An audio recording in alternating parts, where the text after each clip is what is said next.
in one room, this is where you would expect our leading political figures to want to be, but in this case, that hasn't worked out. So next week will be a regular lecture, but actually, just as another announcement, it will be the last class for the term. We are canceling the April 1st lecture, which was really a wrap-up lecture, and we'll be doing that next week. But in its stead, we will be having or hosting an exam jam session. I don't know if any of you are aware of these things. They're quite lively, I've been told. So we'll be having that on April the 8th from 4 to 6 p.m.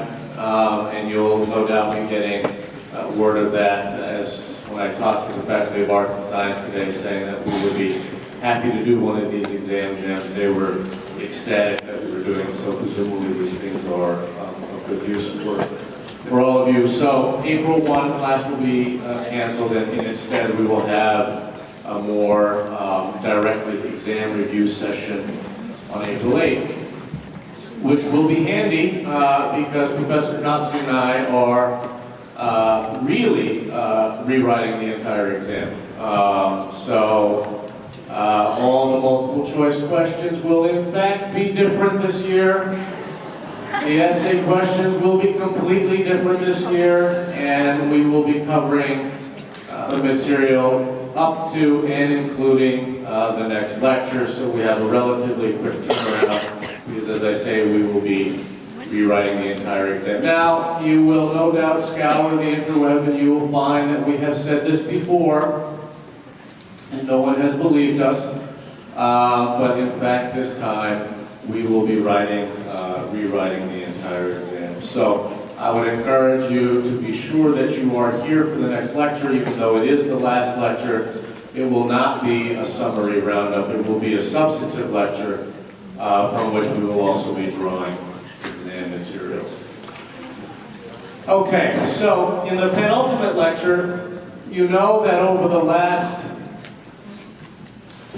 2 or 3 months, we've been focusing a lot on the nation state. And indeed, one of the sub-disciplines within political science is the study of comparative politics. And in fact, both Professor Thompson and I are considered specialists of comparative politics. And as a result, we spend most of our time looking at the nation state as our primary unit of analysis. We're looking at countries and trying to compare different countries across a bunch of different realms, depending on whatever research it is that we are doing. Professor Kopsing has also introduced you the idea of regionalism, whereby we begin to think not so much about nation states, but also thinking about regional formations, the most notable, of course, being the European Union. In some of my own comments over the last little while, I've tried to implore or encourage you to think beyond or below the nation state and actually start looking at more local solutions. And when one thinks about some of the most innovative social policy interventions or climate change interventions and so on, in fact, we look less to our national governments and increasingly look to our local governments.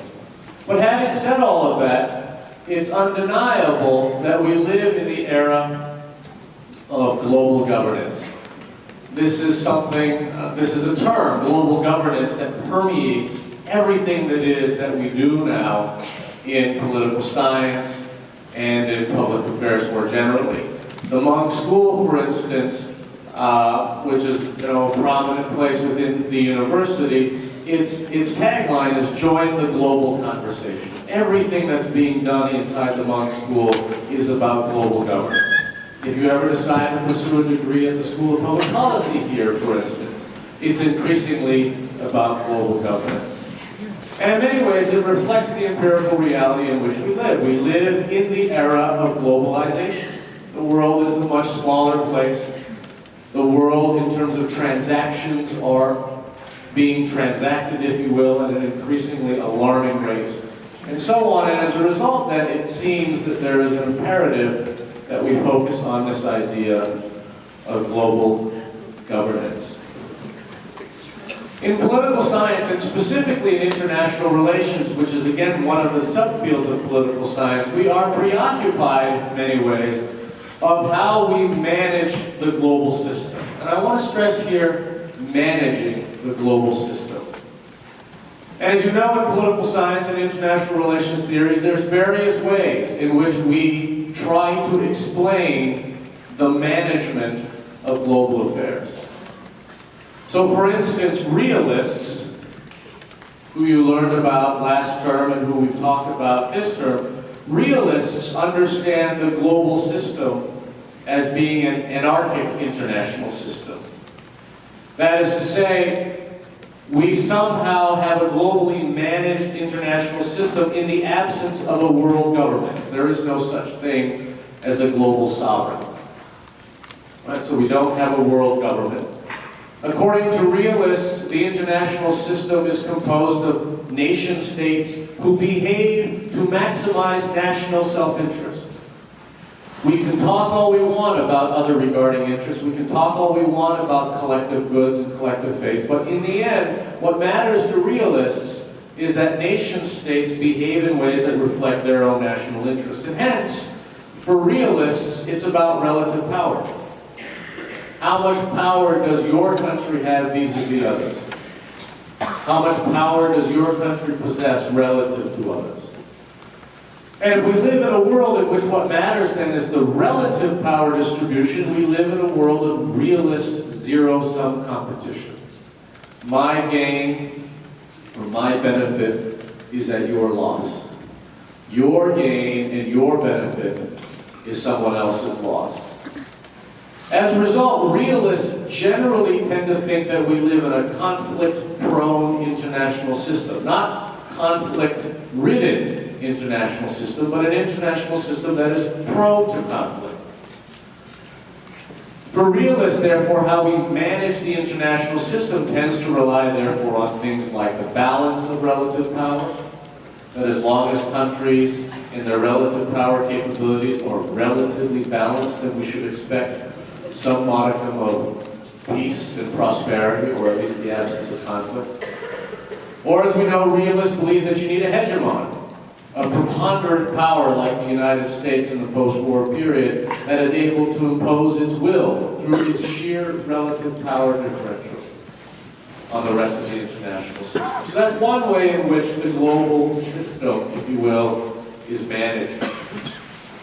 Another way in which the global system is managed is one that we introduced a few weeks ago, embodied by the League of Nations, that reflected what Woodrow Wilson and others referred to as the doctrine of collective security. And here the argument basically was that, again, we live in an anarchic international system, and as a result, sovereignty is absolutely sacrosanct. You as a country cannot invade another country.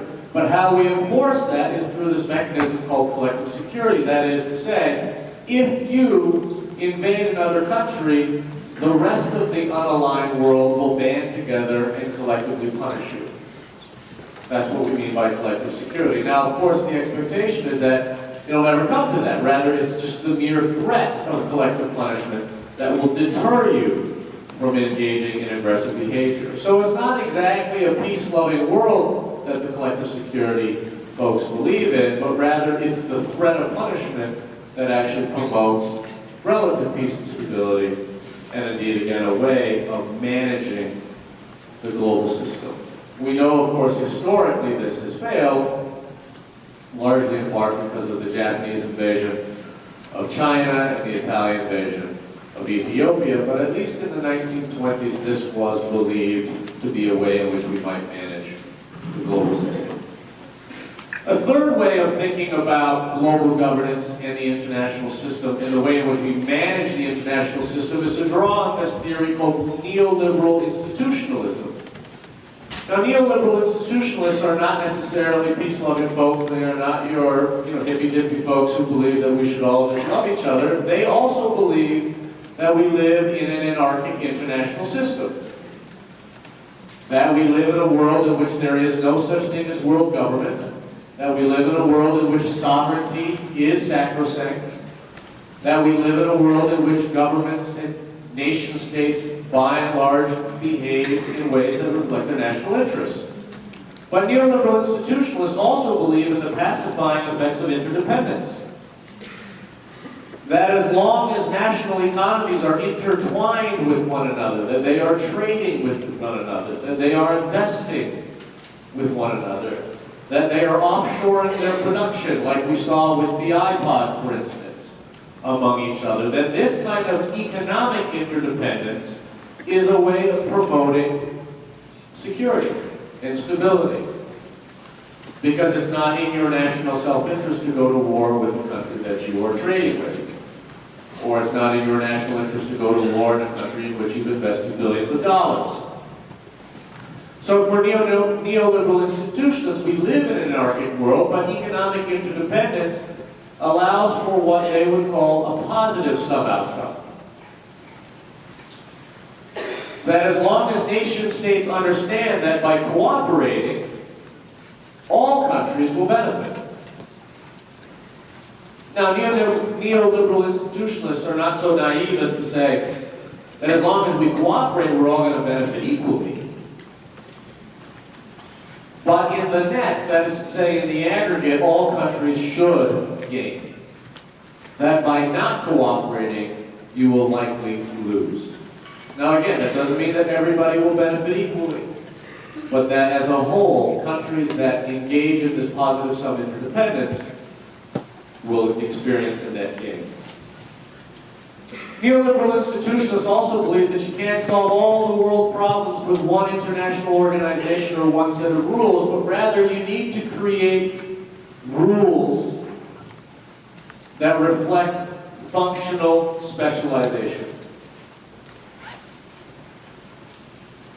So for neoliberal institutionalists, cooperation is along specific functional lines.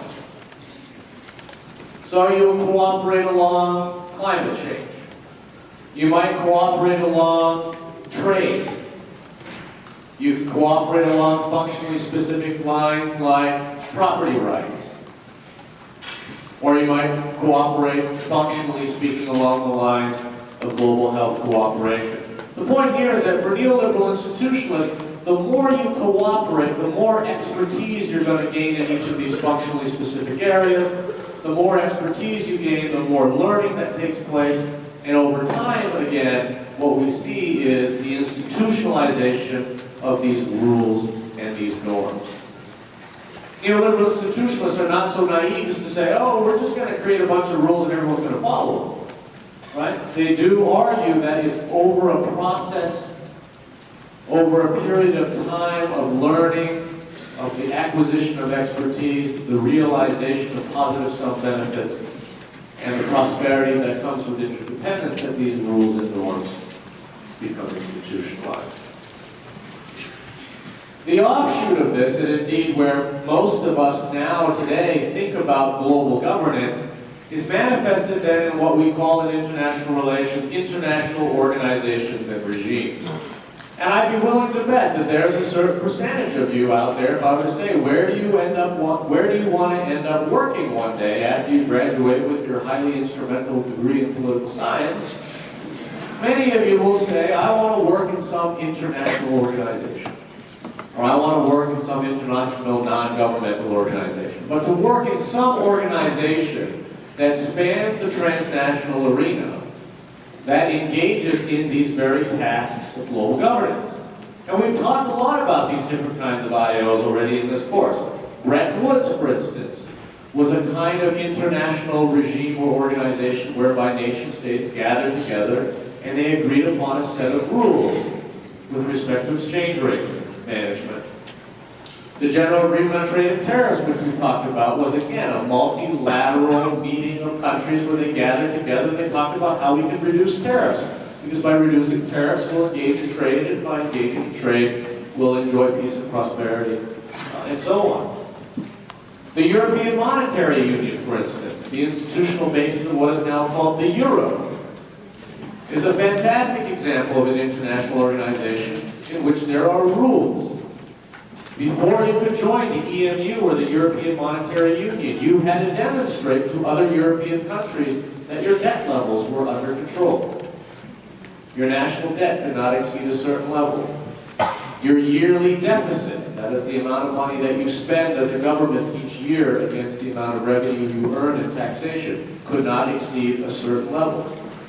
So these are examples of international organizations in which you had rules that said if you want to be part of the Eurozone, you need to demonstrate that you don't have high debts and you don't have high deficit spending.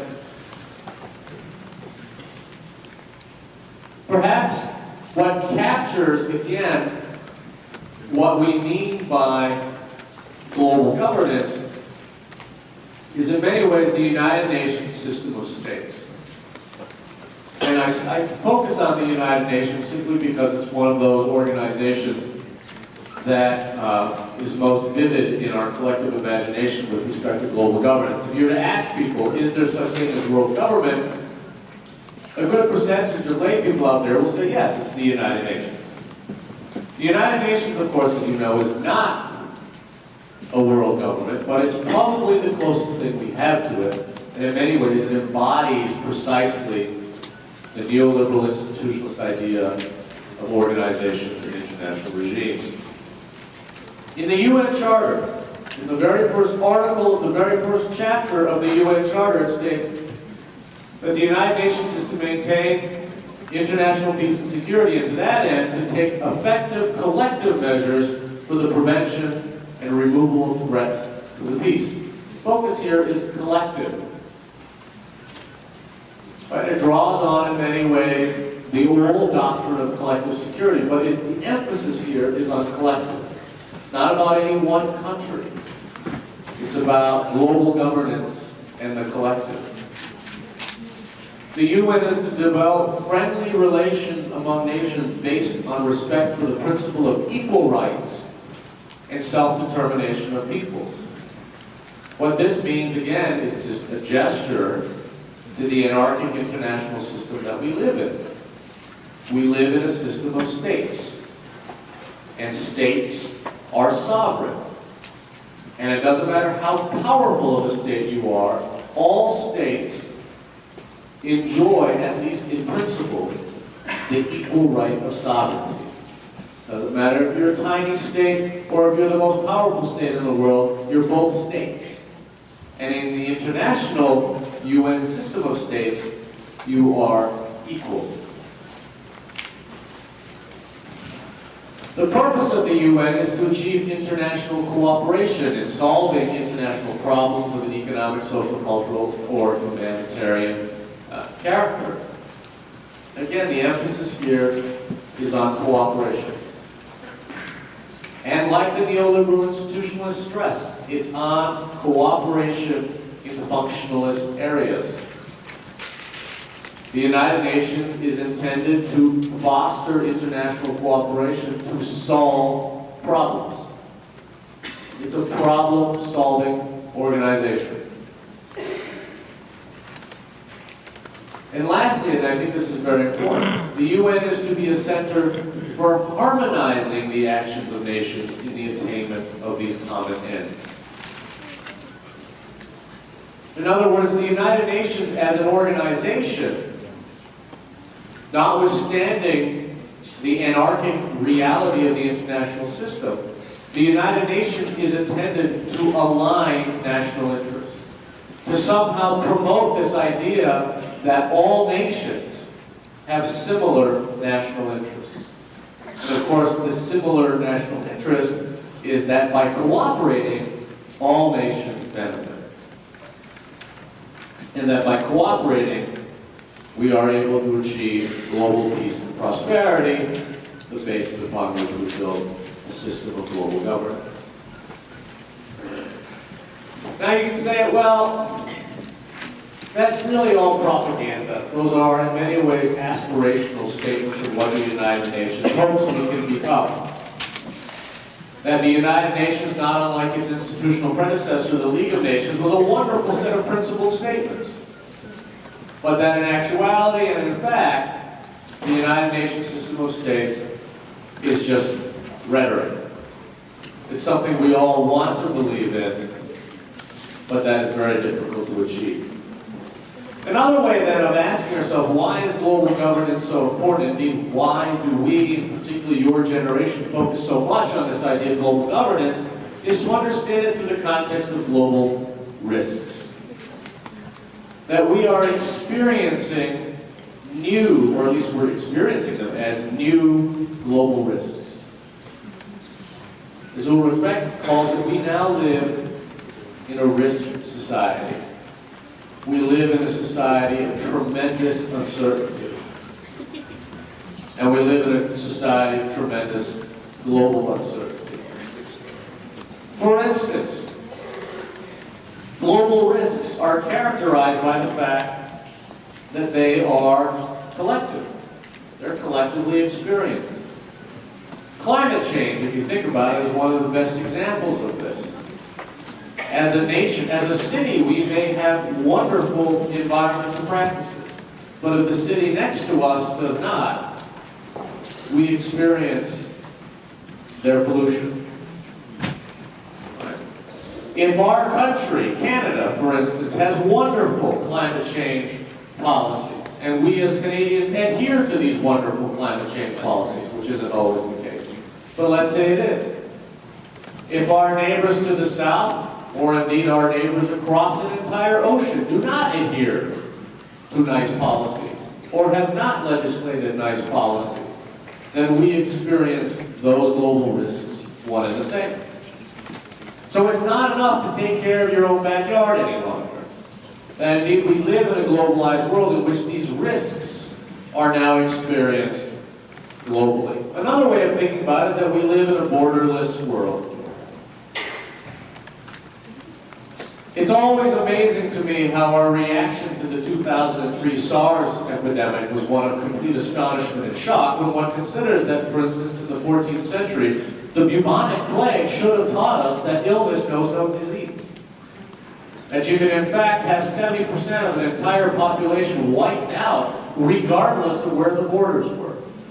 Disease doesn't give a shit about borders. It's true. It doesn't get stopped at customs, it doesn't get stopped at immigration. Disease knows no borders, and indeed we live increasingly in a borderless world. In the 14th century, as I've said, well, it's estimated between 40 and 60 to 70% of the entire population of Eurasia was wiped out. How we are shocked in 2003 that we can experience something like SARS is beyond me. But clearly the idea of a borderless world is a kind of global risk that we are experiencing today. There is tremendous uncertainty about technology. It wasn't that long ago that at the Munk Center, my colleague Ron Deaver, who I hope you all get an opportunity to take a course with, created what was called the Citizen Lab. It wasn't that long ago, literally, maybe 8 or 9 years ago. He was talking about this thing called cybersecurity. And we thought he was crazy. What is this cybersecurity business that we're investing billions of dollars into this little center that's called the Citizen Lab? Well, as it turns out now, cybersecurity is probably the #1 security issue on every public policy agenda around the world. It is a new form of technological risk. It is experienced globally. One of the things that I learned by having a very close friendship with Ron Deaver is that, as he pointed out to me, likely every computer I have is being monitored by another government. And I said, is it because I spent time in China? He said, no, it's probably because you spent time in Taiwan. That it's believed in the cybersecurity world, and I also spent time in Africa. It's believed that in the cybersecurity world, Taiwan and some countries in Africa are the most porous when it comes to cybersecurity. So I live with the reality that my computer is occupied. And for those of you who travel, you can probably live with the same assumption. Now, do I know for a fact? No. Do I know for a fact that my computers are not infected? No. It's this type of uncertainty that we live in. I just wrote a book on biotechnology. Spent 7 years interviewing scientists. Can you imagine some of the scary stuff they're talking about? This technological frontier is an uncertain frontier, and it needs, therefore, global governance. I'm just thinking about things like stem cell research and cloning research, it's quite clear that we live in a world of global risk and technological uncertainty. Another global risk that we live with now is human security. It is true that since the end of World War II, we have not experienced another world war. It is also true that we have experienced since that time untold numbers of civil wars, numbers of state failures, and indeed several genocides. So we now live in a world in which our old theories of international relations that try to explain interstate war no longer matter. We now live in a world in which civil wars, in which communal violence, in which communal genocide can pop up unexpectedly and bear with them global implications. The point is that we now live in a world of new kinds of global risks, or at least we're experiencing them as new kinds of global risks. And as a result, the imperative is that we need new forms of global governance. As Obama himself says in the G20 conference 2 years ago, we recognize that we can no longer meet the challenges of the 21st century economy with 20th century approaches. We have learned time and again that in the 21st century, the nations of the world share the same interests. So if I haven't made clear yet, there's a clear impetus for this thing called global governance. If you don't want to believe in the normative aspirational appeals of the United Nations and the principles embodied in the UN Charter, then at least believe the imperative for global governance, because we live in a scary, uncertain, risky world. And because of that, we need to take very seriously this idea of global governance. As Obama gestures to here, we need to take seriously the ability, for instance, to curb nationalist and realist tendencies, and to also manage new global risks. So then what do we mean by global governance specifically? It's a lovely phrase. It's something that all of you will leave this course saying, I want a career in global governance. So what exactly does it mean? The first thing is that global governance presumes the absence of global government. There is no such thing as global government. We live, frankly, in a world in which state sovereignty has always been, at least in the modern era, and likely will always be the basis upon which the international system is organized. States are sovereign. And as an international system, we will continue to respect that sovereignty. I'm sorry, I can't do it today. But global governance presumes also that in the absence of global government, we as a global system share a collective fate and a collective commons. If one thinks about, for instance, the most recent financial crisis, and one of the reasons why in which the global system was able to rebound more quickly than, say, the closest analogy to that being the Great Depression of the 1930s, was because as a global system we were able to address common problems. One of the little-known facts, of course, is that as Canadians pat ourselves on the back for managing the global financial crisis so well, that 40% of liquidity bailouts were basically provided by American banks injected into the Canadian banking system. We helped each other out in these times of global financial crisis because we have a collective fate. The Canadian economy sinks, one of America's largest trading partners sinks with it. We are tied together in this notion of collective fate and a collective common. Global governance also usually means that we engage in functional specialization.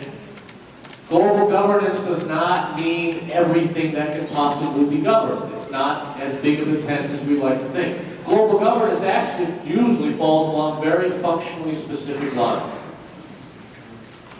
So the World Health Organization, for instance, is a very good example of a form of global governance that's functionally specific.